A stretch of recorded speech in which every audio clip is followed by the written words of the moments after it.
तो Korean court जो है, कोरियन कोर्ट ने भी कोई डिसीजन दिया है 30 lakh in terms of rupees, 30 lakh यौन करके है जो वहां का कोरियन मनी है, उसमें उन्होंने फाइन इंपोज किया है कि भाई वो सब हम कुछ नहीं सुनेंगे, आपको फाइन देना पड़ेगा। तो इसका मतलब है कि दुनिया भर के देशों में ये डिमांड उठने लगा है, और जैसे जैसे इंक्वायरी तेज होगा और इस तरह के अगर कोर्ट की दखल हो जाएगी प्रोफेसर भास्कर, तब साइंस कहां जाएगा? तब जो फौजी कह रहा था कि वी आर द साइंस, तब वो उनके साइंस को तो चुनौती मिलेगी ना। मिलेगी, जरूर मिलेगी।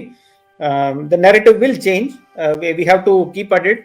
हमको लगातार कोशिश करना चाहिए, और it will have effect very soon. It is already having effect. उम्मीद है कि further breakage of the dam will happen to release all the water of truth. अभी एक हमको व्हाट्सएप मैसेज मिला है, आई डोंट नो मैंने how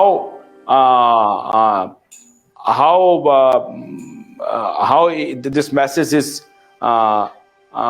true or false, I don't know, लेकिन मैं चाहूंगा कि डॉक्टर बैनर्जी इस पर प्रकाश डालें। जरा उस मैसेज को बड़े स्क्रीन पे लेके आइए। मैं एक कोलेस्ट्रॉल के मामले में अभी एक आया है। अब मुझे लगता है कि जब पेंडोरा बॉक्स खुला है तो कहीं ये सब कुछ तो नहीं खुल रहा है। The US government is poised to withdraw long standing warning about cholesterol.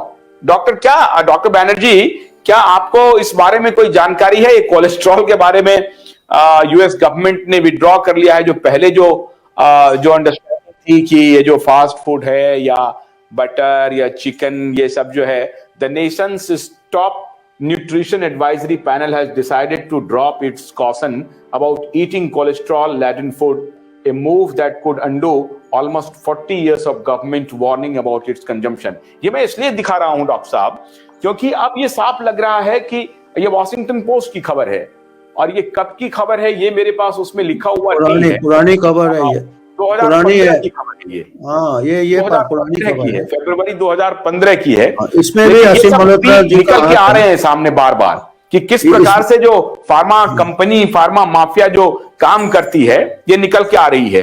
तो अब ये जो 2015 में वापस लिया कोलेस्ट्रॉल वाला, और अभी ये चलना शुरू हुआ व्हाट्सएप पे, तो इस तरह के बहुत सारे मैसेज आएंगे। फार्मा का जो फ्रॉड है, अलग अलग जो उनका कंडक्ट उन्होंने बनाया, किस बीमारी के लिए कौन सा रूल होगा, और डाइटिशियन क्या खाने की सलाह देंगे, और किसके इशारे पर डाइट कंट्रोल होता है, ये सब अब खुलेगा डॉक्टर साहब।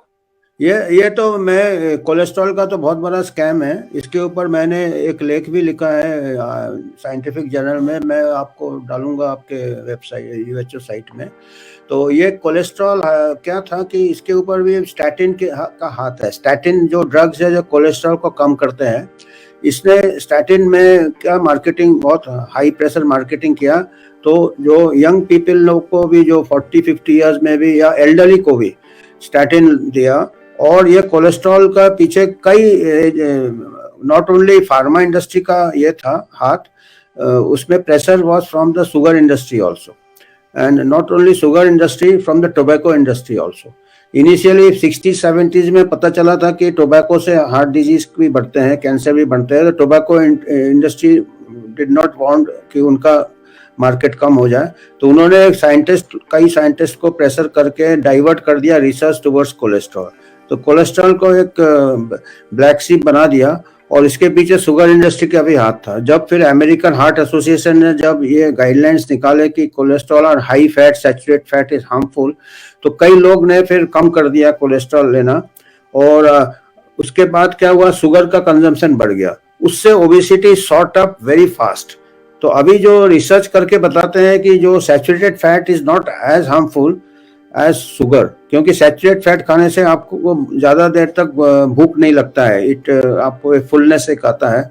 बट अगर आप फैट का मात्रा कम कर दोगे तो शुगर आप बार बार लेते हो, क्योंकि जल्दी वो नीचे हो जाता है। उससे क्या ओबेसिटी और ये sugar has become very harmful. And similarly tobacco. So 2 industries के पीछे था, और 3 इंडस्ट्री ले लो। स्टैटिन, जो फार्मा इंडस्ट्री जिन्होंने स्टैटिन बनाए थे, उन्होंने भी जैसे शुरू में जो ऐसे रिसर्च आते थे कि कोलेस्ट्रॉल इज नॉट वेरी ये and statin does not prevent, तो उसको भी ऐसे साइड ट्रैक कर देते थे जैसे अभी बूटी के ऊपर रिसर्च को साइड ट्रैक कर रहे हैं, विच इज नॉट। तो ये इसमें भी कोलेस्ट्रॉल और स्टैटिन में भी असीम मल्होत्रा जी ने इसको भी थोड़ा बहुत एक्सपोज किया था। तो असीम मल्होत्रा का आप देखेंगे कोलेस्ट्रॉल में भी he was one of the first leading cardiologist to say that has been not, कुछ एज स्टेटा है उसमें भी कुछ अलग अलग एज स्टेटा में इट इज ये। तो after a certain age high cholesterol doesn't make any difference, it is only at a particular, तो उसको भी टारगेटेड करना चाहिए। इन्होंने क्या कर दिया था, रिकमेंडेशन ऐसे दिया था कि कोलेस्ट्रॉल का एक फ्लैट रेट दे दिया था, तो वो भी एक बहुत बड़ा, मैंने भी एक छोटा सा रिव्यू लिखा था, आपको भेजता हूँ ढूंढ के।